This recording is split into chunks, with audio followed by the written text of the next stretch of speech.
यथा नद्यः सन्दमानाः समुद्रे अस्तं गच्छन्ति नाम रूपे विहाय तथा विद्वान् नाम रूपाद् विमुक्ताः परात् परं पुरुषमुपैति।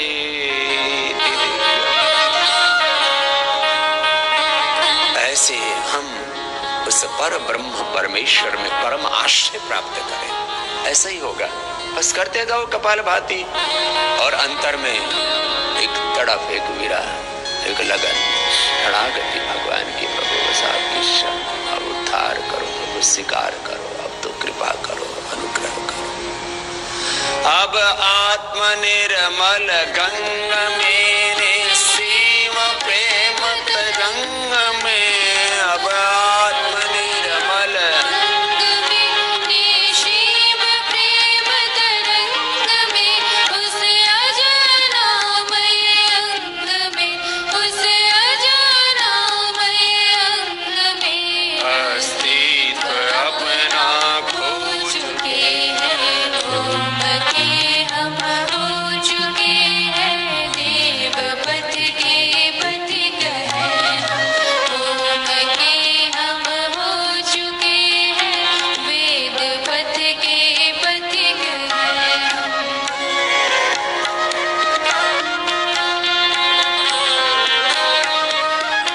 तो ऐसे लय के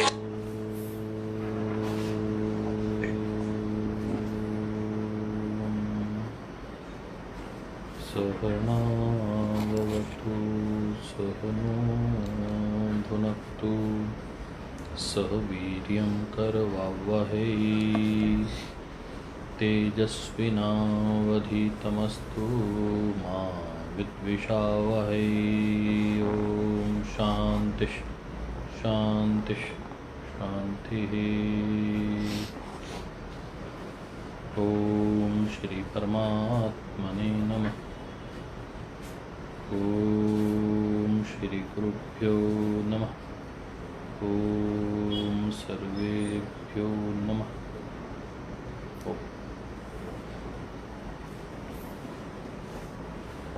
आइए आज की इस कक्षा को आरंभ करने से पहले आप सब योग साधक साधिका भाई बहनों का, सभी मित्रों का, दोस्तों का बहुत बहुत स्वागत और अभिनंदन आज के इस स्वाध्याय कक्षा में। योग दर्शन में आज हम गत विषय को आगे लेके चलेंगे और कल जो जिस कार्य में हम व्यस्त थे उसका परिणाम आज आपको 12 बजे अनुभव हो ही जाएगा।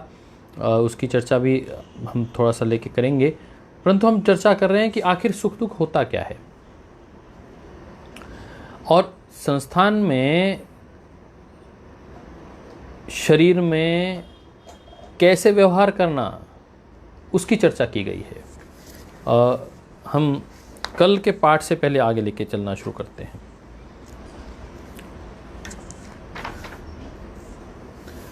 कल के पाठ में हमने जो पढ़ा विशेष रूप से, क्योंकि उसमें बहुत गहरा भाष्य था,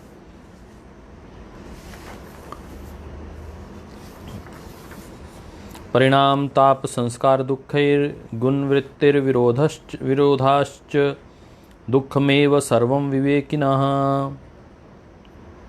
कहा परिणाम ताप संस्कार दुखों से और सत्व रज तम गुणों के स्वभाव में परस्पर विरोध होने से विवेकी योगी के लिए सब दुख ही हैं, अर्थात लौकिक सुख भी दुख के ही समान ही है। तो कल हम जो बात कर रहे थे वो सुख के विषय में बात कर रहे थे कि जो तृप्ति है वह सुख है, जो चंचलता है वह दुख है, और भोग अभ्यास के द्वारा इंद्रियों को तृष्णा रहित करना संभव नहीं है, क्योंकि जैसे जैसे उसके हम भोग बढ़ेंगे उसको बार बार करने की इच्छा बनेगी, वह राग बनेगा, और जब वो कार्य पूर्ण नहीं होगा तो वह दुख के रूप में परिणत होगा। तो कहा जैसे अप्रिय स्थिति परिणाम दुखता है, सुखावस्था में भी योगी को ही कष्ट देती है। ताप दुखता क्या है? प्रत्येक ताप अनुभव द्वेष से युक्त चेतन अचेतन साधनों के अधीन है, इसलिए उसमें द्वेष जनित कर्माशय है। ये ताप दुखता है। कह रहे हैं कि आप कोई भी कार्य करते हैं, मैंने कल बताया था कि आप कोई खेल खेलते हैं और उसमें आप जब थक जाते हैं या उस दिन अच्छे से परफॉर्म नहीं कर पाते तो एक इम्बैलेंस आपके मन में रह जाता है कि कल और अच्छा खेलेंगे। अच्छा खेलने के लिए तो ठीक है, परंतु वह जो भाव मन में बना वह उसने बैलेंस को बिगाड़ दिया। यह विशेष रूप से चर्चा आ रही है। तो अपने कर्मों से उपार्जित बार बार प्राप्त दुख को छोड़ते हुए, बार बार छोड़े हुए दुख को ग्रहण करते हुए अन्य व्यक्ति को अनादिकालीन वासना से विचित्रित, चारों ओर से अविद्या से अनुविद्ध चित्तवृत्ति के द्वारा त्याज्य विषय में अहंकार ममकार से अनुगत उत्पन्न प्रत्येक बाह्य तथा आध्यात्मिक उभय निमित्तिक 3 पर्वों वाले ताप प्राप्त होते हैं। इस प्रकार योगी को अपने को प्राणी समूह को प्रवाह से अनादि दुख स्रोत से घिरे देखकर समस्त दुखों को क्षीण करने के उपाय रूपी यथार्थ ज्ञान की शरण लेना चाहिए। तो इसमें वो बार बार इसी के विषय में चर्चा कर रहे हैं कि यथार्थ ज्ञान को लेना चाहिए। और वह कह रहे हैं जिस प्रकार आत्मा चिकित्सा शास्त्र रोग हेतु आरोग्य चिकित्सा नामक 4 विभाग वाला है, उसी प्रकार योग शास्त्र भी 4 विभाग वाला है। जैसा कि संसार का हेतु मोक्ष, संसार का हेतु मोक्ष और मोक्ष के उपाय, इनमें से मोक्ष की दृष्टि से दुख बहुल संसार है। प्रधान एवं प्रधान से उत्पन्न कार्य समूह और पुरुष का संयोग हे का हेतु है। संयोग की पूर्ण रूप से निवृत्ति हान है, यथार्थ ज्ञान हान का उपाय है। तो कह रहे हैं कि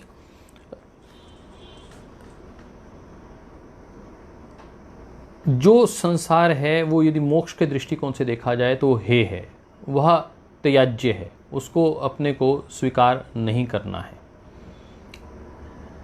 परंतु ये भी कह रहे हैं साथ साथ कि प्रधान एवं प्रधान से उत्पन्न कार्य समूह और पुरुष का संयोग हे का हेतु है। जो प्रकृति में जो गुण हैं, त्रिगुणात्मक प्रकृति है, वो इस हे का दुख संसार के साथ दुख जोड़ने का कारण है, हेतु है। और संयोग की पूर्ण रूप से निवृत्ति हान है। हान मतलब जो संयोग हुआ प्रकृति और पुरुष में, प्रकृति और जीवात्मा में जो दुख का कारण बना, तो वह हान है। यथार्थ ज्ञान को हान का उपाय कहा गया। जो यथार्थ ज्ञान है उसे हान का उपाय कहा गया है। इस दृष्टिकोण से उसको जोड़ा गया है।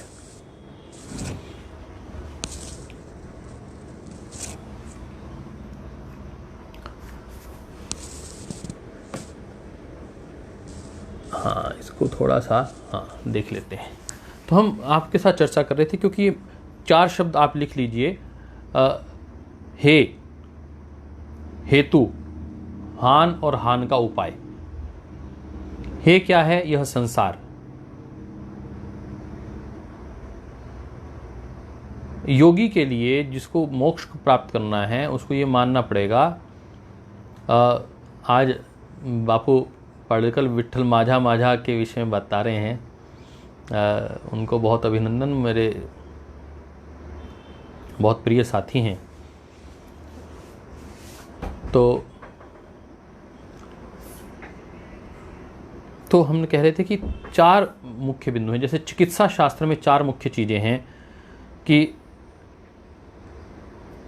रोग क्या है, रोग का हेतु क्या है, और आरोग्य क्या है, और आरोग्य की चिकित्सा। ऐसे 4 विभाग होते हैं जैसे चिकित्सा शास्त्र में। वैसे ही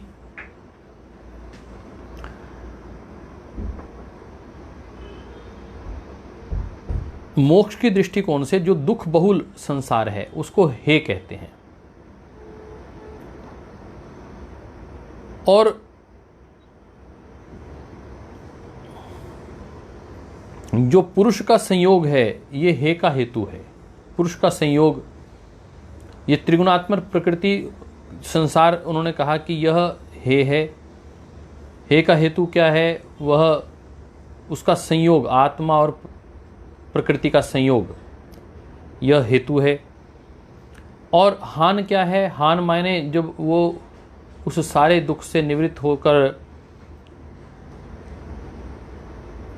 उस संयोग से निवृत्त हो जाता है, जो प्रकृति के साथ उसका संयोग है, त्रिगुणात्मक प्रकृति से जो उसका संयोग है उसे हान कहते हैं, और जो यथार्थ ज्ञान है उसे ही हान का उपाय कहते हैं। तो ये 4 शब्द आप लिख लीजिए, हे, हेतु, हान और हान का उपाय। ये आगे काम आएंगे, आपके ध्यान में रहना चाहिए। तो कहते हैं जो उसकी चंचलता से अनुप शांति है वह दुख है। भोगों को भोगने से इंद्रियों को तृष्णा रहित नहीं किया जा सकता। भोगाभ्यास से राग प्रवृत्त हो जाते हैं। इच्छाएं शांत नहीं होती, उल्टा बढ़ जाती हैं। परिणाम दुख होता है। तो इसे परिणाम दुख कहते हैं। जब हम किसी राग में पड़ जाते हैं या द्वेष में आ जाते हैं तो कोई कार्य करने के परिणाम स्वरूप जो हमें दुख होता है, हमने एक कार्य किया, उससे हमने सुख प्राप्त कर लिया, परंतु बार बार उससे सुख प्राप्त करने की जो इच्छा बनी रहती है वह हमारे भीतर जो एक आवेग पैदा करती रहती है, हमें हमारे मन को चंचल बना के रखती है, विचार पैदा करती रहती है बार बार, तो उसे कहते हैं परिणाम दुख। वो एक सुख को भोगने का दुख और शुरू हो गया, ये राग से शुरू हुआ। तो कहते हैं कि जिस प्रकार मक्खी पिघले हुए गुड़ पर बैठ जाती है और मक्खी को मीठा बहुत प्रिय होता है, तो उस गुड़ को वो चखना शुरू कर देती है, परंतु उसके पांव उस पिघले हुए गुड़ में धंसते चले जाते हैं। वो थोड़ी सी कोशिश करती है उड़ने का, तो उसको लगता है कि हाथ पांव चलने लगे हैं, अभी तो कोई दिक्कत नहीं है, अभी तो और थोड़ा सा खा लेती हूँ, और थोड़ा थोड़ा करते हुए उसके पांव गुड़ में धंसते चले जाते हैं और वो वहीं पर ही मर जाती है। तो कहते हैं कि मोह ऐसा रूप है जो गुड़ की भांति है, और मक्खी एक व्यक्ति की बुद्धि आत्मा है जो उसका आनंद स्वाद लेने के लिए, सुख लेने के लिए वहाँ जाती है। सुख लेकर यदि उड़ जाती तो कोई दिक्कत नहीं थी, परंतु वहीं टिक जाती है और लेती है और लेती है और लेती है, और उसके पांव फिर गुड़ में धंस जाते हैं और फिर वहीं मर जाती है। तो कहा कि ताप दुख क्या है। तो एक चीज़ तो हमने आपको बताई, परिणाम दुख। तो परिणाम दुख बहुत स्पष्ट मैंने कहा कि कोई भी कार्य हम करते हैं उसके साथ जब राग और द्वेष जुड़ जाता है, अंदर संस्कार पैदा हो जाते हैं, अनुभव करने के बाद फिर बार बार वो करने का जो मन करता है, जो उसकी चंचलता बनी रहती है, भोगाभ्यास में प्रवृत्त होने की जो उसकी प्रवृत्ति बनी रहती है, और वह उसकी इच्छाएं जब शांत नहीं होती, उसके मन को बार बार वह उद्वेग पैदा करती हैं। मैंने देखा कई लोगों को, एक बड़ा उदाहरण अभी आपके सामने सुशांत है, परिणाम दुख है, द्वेष बढ़ गया, उसको सहन नहीं कर पाया। तो मैंने आपको एक मक्खी का उदाहरण दिया। अब सुनते हैं ताप दुख क्या है। तो सुख भोग में जो भी जड़ चेतन पदार्थ बाधा डालते हैं, उससे व्यक्ति को जो विविध दुखों का अनुभव होता है उसे ताप दुख कहते हैं। उन जड़ चेतन पदार्थों को उचित अनुचित उपायों से समाप्त करने का ये प्रयत्न करता है, उसे देव द्वेषज कर्माशय कहते हैं। तो एक अभी हमने बताया परिणाम दुख। जैसे कल के पाठ में कुछ मुझे लगा कि आपको पूरी मैं जानकारी नहीं दे पाया, इसलिए मैंने कहा कि आज थोड़ा सा उस पाठ को आगे बढ़ा लेते हैं। तो हमने कहा कि जो परिणाम दुख है वह सुख को बार बार भोगने की इच्छाओं का ना पूरा होना, वह परिणाम दुख है। ताप दुख क्या है। तो कह रहे हैं कि जो भी आप कार्य करना चाहते हैं, सुख प्राप्त करने के लिए जो कार्य करना चाहते हैं, जो उसमें जड़ और चेतन बाधक तत्व हो जाते हैं। मान लिया गाड़ी आपकी चलनी थी, रास्ते में रुक गई, तो उससे आपको पीड़ा होगी, तो ये ताप दुख है। उस गाड़ी पे ही आप, कुछ लोग तो झुंझला के उस पर ही हाथ मारना शुरू कर देते हैं। मोटरसाइकिल बीच में खराब होगी तो उठा के मोटरसाइकिल उठा के नीचे फेंक देते हैं। किसी को कोई टीवी देखना था, अचानक कोई व्यक्ति सामने आ गया, तुम्हें दिखाई नहीं देता, पीछे हो जाओ। जो भी कार्य आपको अच्छा लगता है उसमें कोई व्यक्ति जब बाधा बनता है, जड़ और चेतन जो भी बाधा के रूप में खड़ी होती है, उसे आप ताप दुख कहते हैं। तो एक संस्कार दुख, संस्कार दुख किसे कहते हैं, जो सुख और दुख का संस्कार बन जाता है। उन संस्कारों से वो पुनः कार्य आरंभ करना चाहता है, पुनः सुख और दुख की प्राप्ति उससे होती है। इस प्रकार अनुभवों से संस्कार और संस्कार से शुभ अशुभ कर्म और कर्मों से सुख दुख की प्राप्ति होती रहती है। तो कह रहे हैं कि एक तो परिणाम दुख है, आपने कोई कार्य शुरू किया, उसके परिणाम से आपको दुख हुआ। जैसे मैंने कल आपको उदाहरण दिया था कि आपने अपना जीवन शुरू किया, परंतु जीवन के साथ साथ आपने देखा कि बचपन आया, बचपन के बाद जवानी आई और परिणाम के अनुसार ही वहाँ यौवन चले गया और आप बुढ़ापे में आ गए। तो परिणाम दुख है एक, और उसके बाद मृत्यु भी पता है कि होनी है और कष्टकारक होगी। तो उस कष्ट को समाप्त करने के लिए आप उसका प्रयत्नशील रहते हैं, पैसे अपने इकट्ठे करके रखते हैं। कहते हैं 50 वर्ष तक व्यक्ति कमाता है कि अपने 5 वर्ष 10 वर्ष अच्छे से निकाल लूँ। तो व्यक्ति को पता है। तो कह रहे हैं कि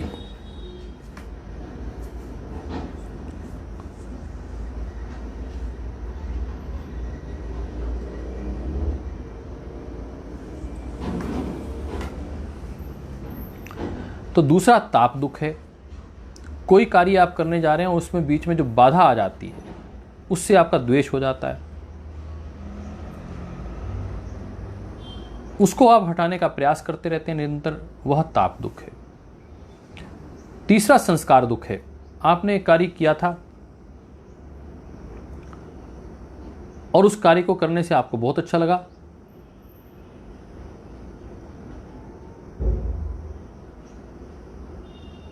परंतु आपने उसको उस वक्त तो नहीं किया, परंतु बाद में फिर करने का मन कर रहा है, तो ये संस्कार दुख है। एक व्यक्ति से आपका द्वेष हो गया, परंतु उससे आपने उस वक्त छोड़ दिया विषय, आज फिर वो दिखाई देगा, आज फिर आपके मन में उठा कि मैं उस व्यक्ति को पसंद नहीं करता, उसको देखना भी नहीं चाहता हूं।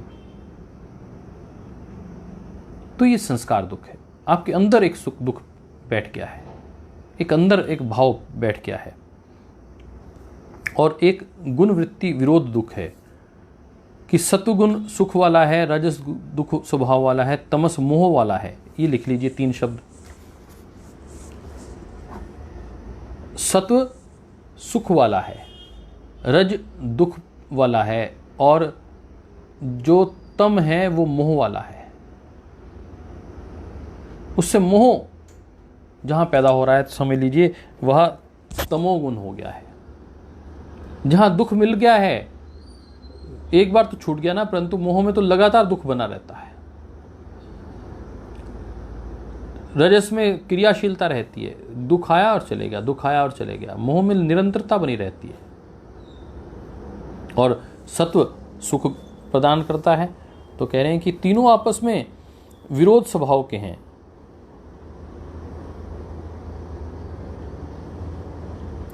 जहां पर सत्व होगा, प्रधानता के साथ वो दिखाई देगा। सत्व है, आपको दिखाई दे रहा है सात्विक व्यक्ति, परंतु उसमें रज भी है और तम भी है, राजसिक प्रवृत्ति भी है उस व्यक्ति में ही, तामसिक प्रवृत्ति भी है। एक व्यक्ति राजसिक दिखाई दे रहा है, उसमें सात्विक प्रवृत्ति भी है और तामसिक प्रवृत्ति भी।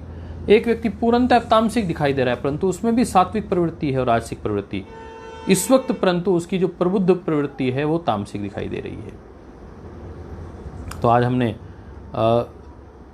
जो आपको विशेष रूप से बताना था वो यही है कि इनके विपरीत होने के बावजूद परस्पर विरुद्ध स्वभाव वाला व्यक्ति अशांत रहता है।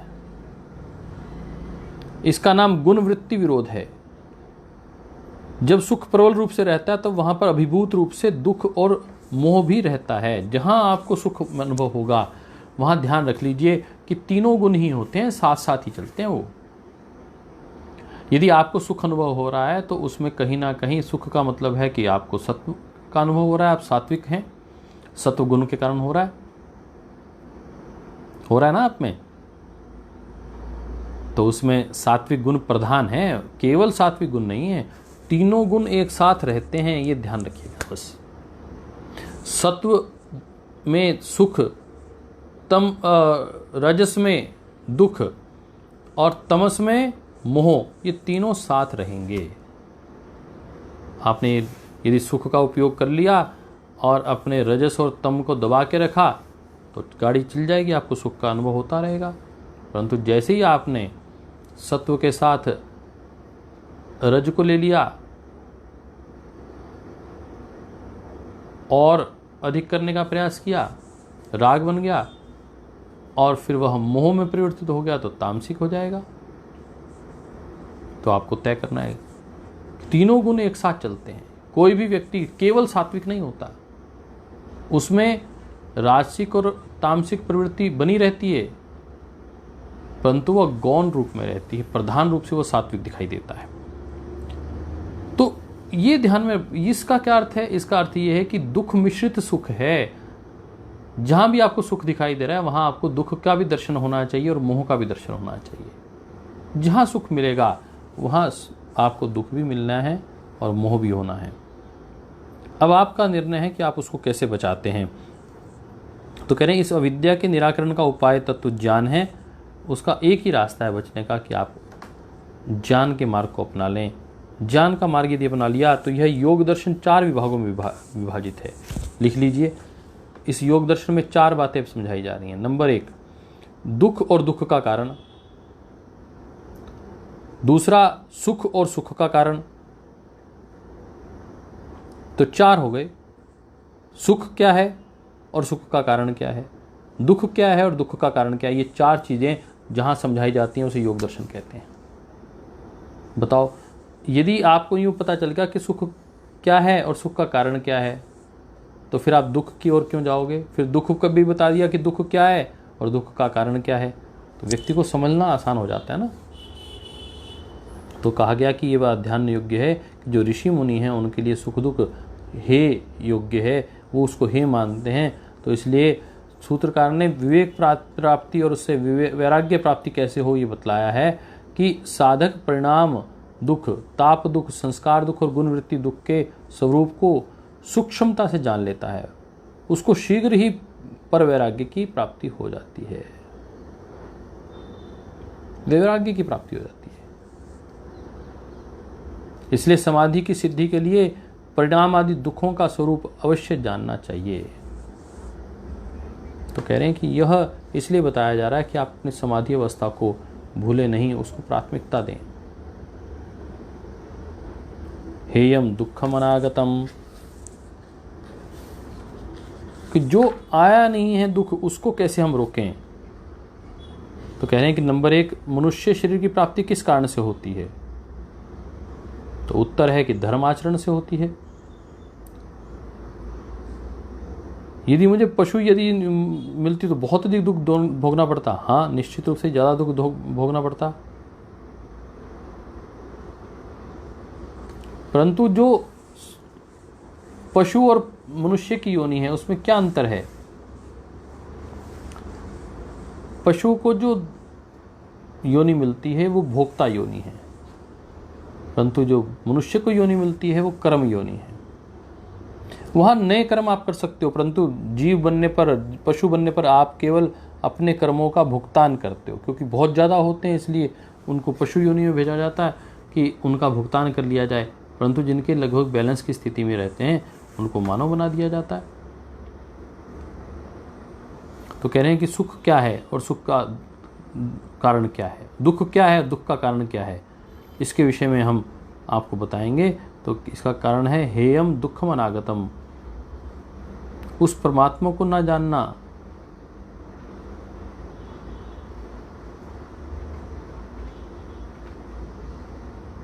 यदि मनुष्य अपने अनागत दुखों को जान लेता है, जो आने वाले दुख हैं उनको यदि पकड़ लेता है तो वह निश्चित रूप से प्रभावी हो जाता है और इसलिए भविष्य काल में उसको फिर विविध दुख भोगने नहीं पड़ते हैं। तो ये चर्चा हम कर रहे थे। दृष्ट अदृश्य हो संयोगो हेतु हेय हेतु। 17वां सूत्र पढ़ रहे हैं। जीवात्मा और सत्व रजतम तथा उनसे उत्पन्न बुद्धि आदि समस्त पदार्थों का जो अज्ञान पूर्वक संबंध है वह त्याज्य दुख का कारण है। यही मैं कह रहा था। मुझे यही बड़ा अच्छा, मैंने कहा था ना कि मुझे एक गीता का श्लोक आजकल बहुत प्रिय लगता है तम विद्यात दुख संयोगम वियोगम योग संगितम सा ही निश्चयन योक्तव्यो योगो अनर्विनन चेतसा। अद्भुत ऐसा कि जीवात्मा और सत्व रजतम तथा उनसे उत्पन्न बुद्धि आदि समस्त पदार्थों का जो अज्ञान पूर्वक संबंध है वह त्याज्य है और वही दुख का मूल कारण है। अर्थात ये कह रहे हैं दृष्ट दृश्यो संयोगो हे हेतु। आपने हे शब्द के ऊपर ध्यान देना है। हे उसे कहते हैं जो छोड़ने योग्य है। हमने अभी पिछले दिन में पढ़ा हेयम दुखम अनागतम, जो भी दुख आया नहीं है वह छोड़ने योग्य है, त्याजने योग्य है, उसको हमें छोड़ना ही है। We should leave them behind. तो कह रहे हैं दृष्ट अदृश्यो संयोगो हे हेतु। तो दृष्ट और दृश्यो जो हम देखने वाला आत्मा है और दृश्यो जो ये संसार है उसके बीच में जो संयोग है वो कह रहे हैं तम विद्यात दुख संयोगम, तुम उस दुख से जुड़े हुए हो उसको जान लो। वह संसार के साथ तुम्हारा जुड़ाव जो हो रहा है वही दुख का मूल कारण है। वियोगम योग संगीतम, और जो वियोग हो रहा है उस दुख के साथ उस संसार के साथ तुम्हारा वही योग है। सा निश्चयन योक्तव्यो, ये बहुत स्पष्ट आपको बता दिया गया है। योगो अनिर्विनन चेतसा, इसलिए योग को बिना किसी भ्रांति के, बिना निरुत्साहित हुए धैर्यपूर्वक उसका अपने को अनुपालन करना चाहिए। कह रहे हैं कि जैसे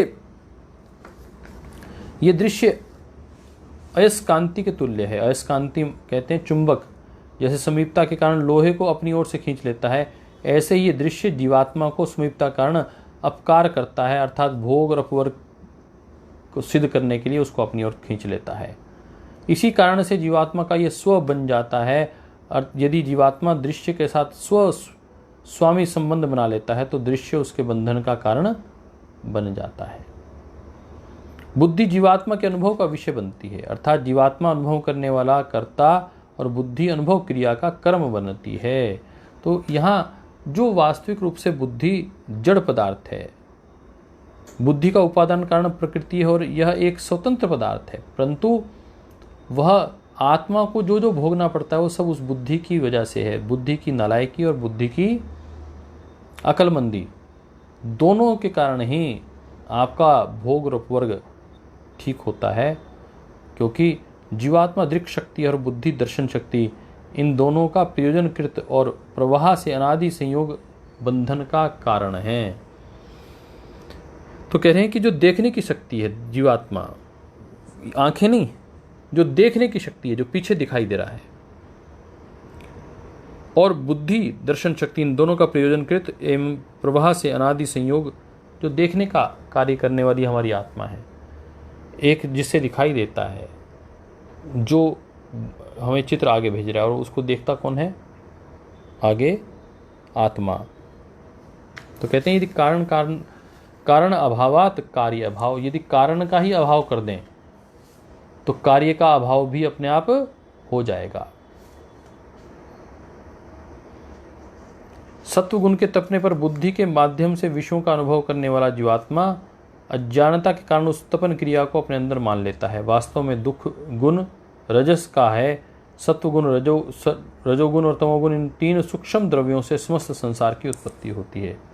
संसार में जो सुख है वह सत्वगुण का सुख है, जो दुख है वह रजोगुण का और मोहगुण का, तमोगुण का है।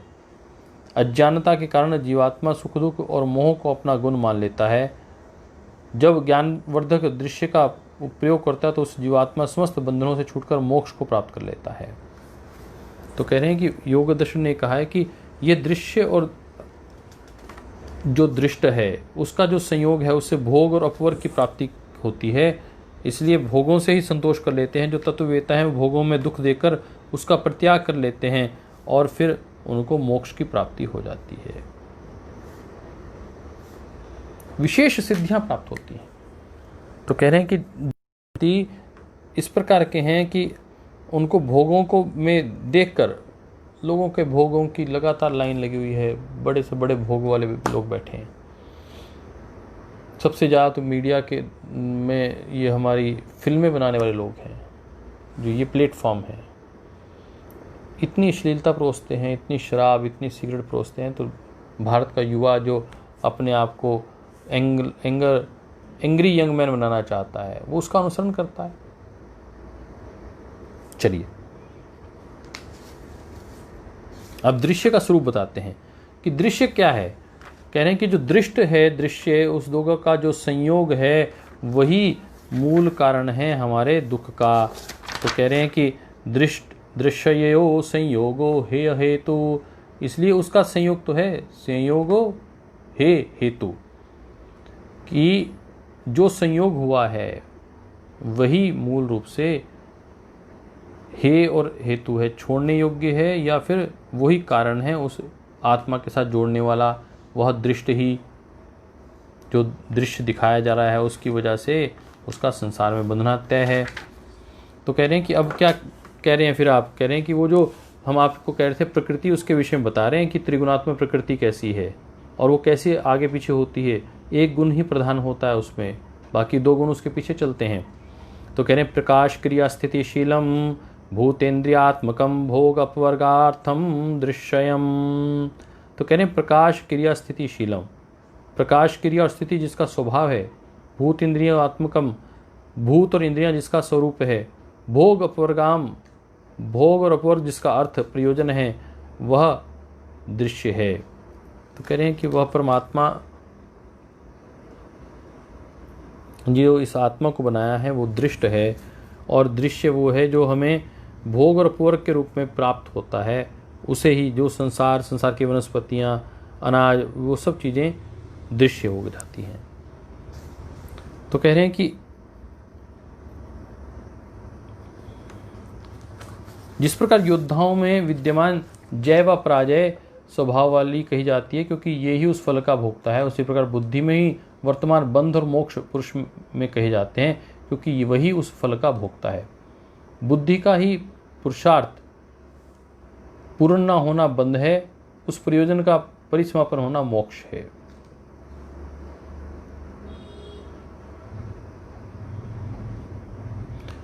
कह रहे हैं कि यदि परिवार में कोई बात हो जाती है तो कहते हैं कि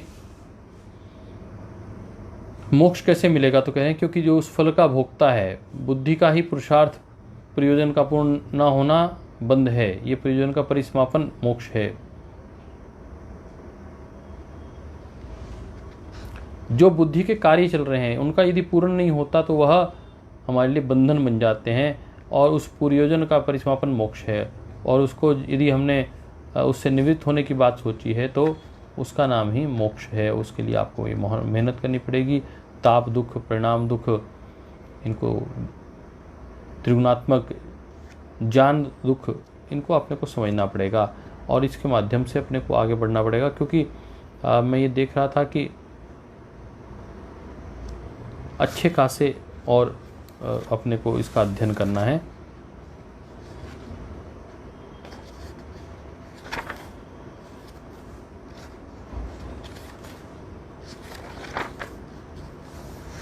तो कह रहे हैं कि जो जीवात्मा को साक्षी इसलिए कहा गया है पूरे योग दर्शन में, गुणों से बने अहंकार, इंद्रिय और पदार्थों को कर्ता कहा गया है। जो इंद्रियां हैं, जो हमारे 11 इंद्रियां हैं और जो अहंकार है, इसको कर्ता क्या कहा गया, और जीव को अकर्ता एवं साक्षी के रूप नाम से कहा गया। इन शब्दों का तात्पर्य ऐसा समझना चाहिए कि जीव अकेला स्वयं किसी कार्य को नहीं कर सकता, इसलिए उसे अकर्ता कहा जाता है। परंतु लेना देना, दौड़ना आदि कार्यों का संपादन जीवात्मा अहंकार, मन, इंद्रियां, शांत आदि की सहायता से भी कर पाता हूँ। इसलिए सत्वादि गुणों या अहंकार आदि पदार्थों को इस अर्थ में कर्ता कहा गया है कि कार्य संपादन के ये पदार्थ सीधे सहायक होते हैं, क्योंकि कर्मों की अच्छा बुराई या अच्छे बुरे फल भोगने का उत्तरदायित्व तो जीवात्मा का ही होता है। जीवात्मा को साक्षी इसलिए कहा है क्योंकि अपने मन, इंद्रिय आदि के द्वारा संपादित किए जाने वाले कर्मों को, स्वयं भोगे जाने वाले सुख दुख का स्वयं देखता भी है। तो इसमें कहा क्या कि आपको मिलेगा क्या? तो कह रहे हैं आपको मोक्ष मिलेगा या फिर अपवर्ग मिलेगा, भोग या अपवर्ग मिलेगा। इसका तात्पर्य यह है कि दोनों बुद्धि में रहते हैं और जीवात्मा का इनसे कोई संबंध नहीं। यहाँ पर यह जानना आवश्यक है कि भोग सांसारिक सुख दुख है और अपवर्ग मोक्ष अर्थात ईश्वर का नित्यानंद है। तो मुझे यही आपसे मेरी लाइन पढ़ानी थी कि जो भोग है वह सांसारिक सुख है और नित्य आनंद ईश्वर का गुण है। साहि तत्फलस्य भोक्ता, अतः कर्ता भोक्ता जीवात्मा ही है, अन्य नहीं। इसलिए ग्रहण धारण ऊहापोह तत्व ज्ञान अंधविश्वास का भी अनुभव करने वाला जीवात्मा ही है। इन शब्दों का अर्थ भाष्यवाद में देख लें।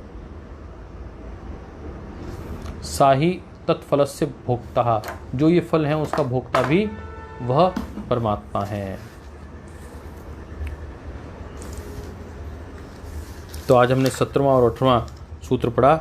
परसीवेबल objects are the result of the triple qualities of nature. Perceivable objects are the result of the triple quality of nature. तो कह रहे हैं कि 3 प्रकार की उसमें अवधारणा होती है। The knowledge is of the nature of illumination.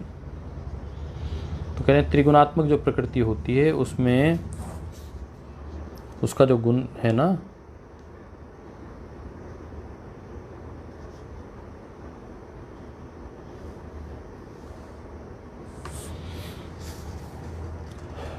जो ये त्रिगुणात्मक प्रकृति है उसके विषय में बता रहे हैं और कह रहे हैं कि दृष्ट दृश्यो संयोगो हेय हेतु the cause of pain which is to be avoided in the union of the knower and knowable. वहाँ हमने कहा था कि दोनों के बीच में यह जो दृष्ट दृश्यो संबंध है, संयोग है, यही छुड़वाना मूल रूप से है जो जीवात्मा और प्रकृति में है। तो उसके ऊपर बल दिया और कहा कि the soul has no sickness और humiliation. This misery in human life is due to dominant play of ignorance in the union. This brings much pain and unhappiness. तो कहा कि ये हमारे जीवन में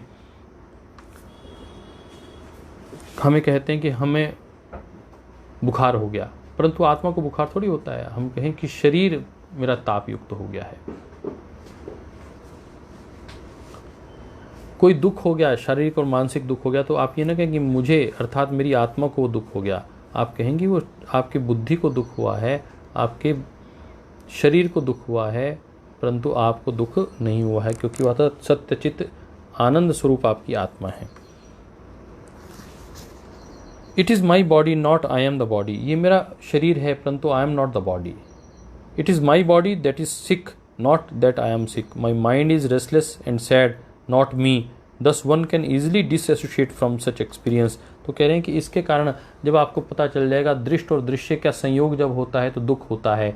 आप उस संयोग को तोड़कर उस जो लाइन है उससे बाहर आना चाहते हैं और कह रहे हैं कि मेरा जो माइंड है, बॉडी है, उसमें यदि संबंध स्थापित करना पड़े तो कहा जाएगा कि आई एम सिक, मतलब it is my body that is sick, not that I my soul is सिक।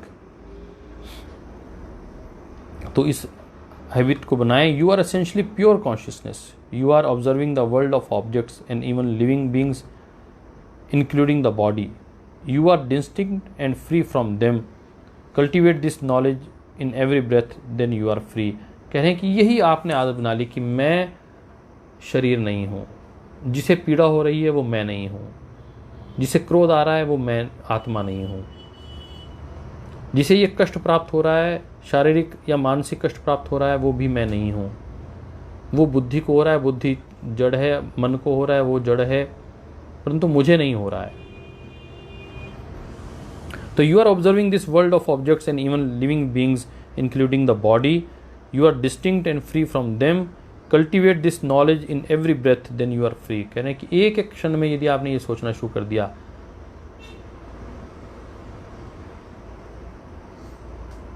कि मैं सत्यचित आत्मा हूं, मैं दुखयुक्त मन या दुखयुक्त कष्टयुक्त बुद्धि नहीं हूं, मैं कष्टयुक्त शरीर नहीं हूँ, तो आप कह रहे हैं कि स्वयं मुक्त हो जाएंगे। तो कह रहे हैं, अगला सूत्र कह रहे हैं, perceivable objects are the result of the triple qualities of nature. प्रकाश, क्रिया, स्थिति, ये 3 तत्व हैं। प्रकाश मायने सत्व लिख लीजिए। सत्व गुण का जो मूल तत्व है वो क्या है? प्रकाश। रज गुण का जो मूल तत्व है उसे कहते हैं गति या क्रिया। और तम गुण का जो मूल जिसको डिपिक्शन है उसे कहते हैं कि शीलम। प्रकाश, क्रिया, स्थिति, उसका मतलब है स्थिति। You are essentially pure consciousness. You are observing this world of objects and even living beings, including the body. You are distinct and free from them. Cultivate the knowledge in every breath, then you are free. अपने अंदर वह जान को प्राप्त करने की ऊष्मा को बढ़ाइए, एक एक श्वास में उसको बढ़ाइए, तो कह रहे हैं तब आप इस सब से मुक्त हो पाएंगे। तो कह रहे प्रकाश, क्रिया, स्थिति, शीलम, भूत इंद्रियात्मकम, भोग अपवर्गर्थम दृश्यम। ये जो दृश्य दिखाई दे रहा है, भोग और अपवर्ग का ये मूल कारण है। तो कह रहे हैं कि आप दृष्ट और दृश्य दोनों में यदि आप संयोग तोड़ देते हैं तो बंद कर।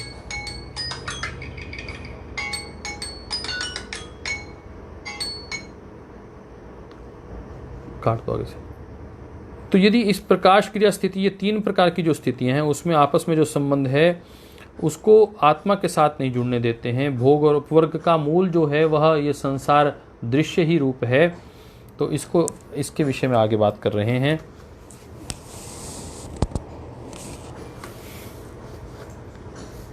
The knowabilities of the nature of illumination, activity and inertia consisting of the elements and sense organs, its objects are for experience and emancipation। तो कह रहे हैं कि यह भोग, एक्सपीरियंस और मोक्ष, अपवर्ग मतलब मोक्ष को प्राप्त करना, इमांसिपेशन मतलब समाधि को प्राप्त करना। The knowable of the nature of illumination, तो कह रहे हैं कि जो सत्व है वो तो प्रकाश है, और एक्टिविटी मायने जो रज तत्व है, और इनर्शिया दैट इज तमोगुण है। तो कह रहे हैं कि आप में प्रकाश, क्रिया, शिथिलता, भूत इंद्रिय आत्मकहा और भोग अपवर्गम, ये 3 मुख्य रूप से बात आएंगी। प्रकाश, क्रिया, स्थिति, शीलम, भूत इंद्रिय आत्मकहा और भोग अपवर्गार्थम दृश्यम। तो ये 3 चीजें इसमें हैं इस सूत्र में। तो कह रहे हैं कि प्रत्यक्ष क्रिया स्थिल जो है शीलम, प्रकाश, क्रिया, स्थिति, शीलम। Of the nature of illumination, activity and inertia, भूत इंद्रिय आत्मका consisting of the elements and sense organs and भोग अपवर्गम फॉर एक्सपीरियंस एंड इमेंसिपेशन। तो कह रहे हैं कि ये जो एलिमेंट्स हैं, ज्ञानेंद्रियां हैं, कर्मेंद्रियां हैं, ये सब और ये पूरा संसार जो है भोग और अपवर्ग का आपका साधन है उसको प्राप्त करने का। और ये त्रिगुणात्मक प्रकृति है। त्रिगुणात्मक प्रकृति जो प्रकाश, क्रिया और स्थिति, इल्यूमिनेशन, एक्टिविटी एंड इनर्शिया, इन 3 तत्वों को जीवन में स्थापित करती है। और यदि आपने इससे मुक्त होना है तो कह रहे हैं कि दृश्यम, यही भोग और अपवर्ग का कारण है। और मोक्ष का कारण भी यही संसार बन सकता है। जब आप इस संसार को अनश्वर देख लेंगे, अनित्य देख लेंगे, इससे मुक्त होने का प्रयास करेंगे, इसे रोग मिश्रित डाल लेंगे कि सुख मिश्रित दुख है, दुख मिश्रित ये सुख है, दुख मिश्रित सुख है, तो आप उससे दूर जाने का प्रयास करेंगे। यही मूल तत्व है। कल इस विषय में थोड़ा सा और पढ़ेंगे। अंतिम लाइन पढ़ लेते हैं। Look at this changing world, look at your own body, senses and even the inner instrument of mind, intellect and memory and ego, all these are seen, the objects of experience, but it is the soul, the indwelling spirit which really experience, that is your real nature, realize it and be free। जब आप इसको जान लेंगे कि जो आपकी मूल प्रकृति है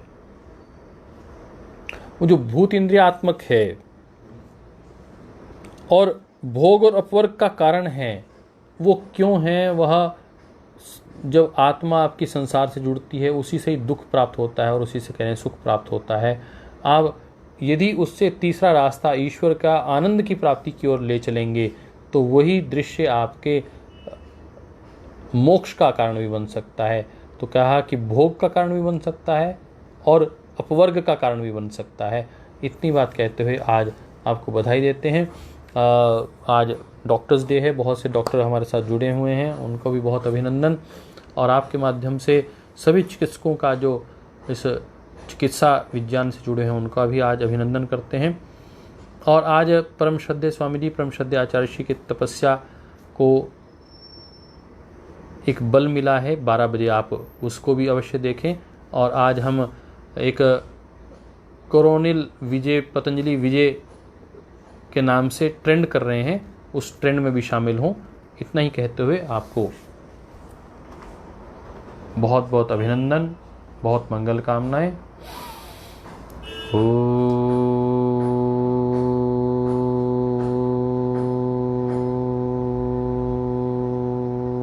सर्वे भवन्तु सुखिनः, सर्वे सन्तु निरामयाः, सर्वे भद्राणि पश्यन्तु, मा कश्चित् दुःखभाग् भवेत्। ओम शांति शांति।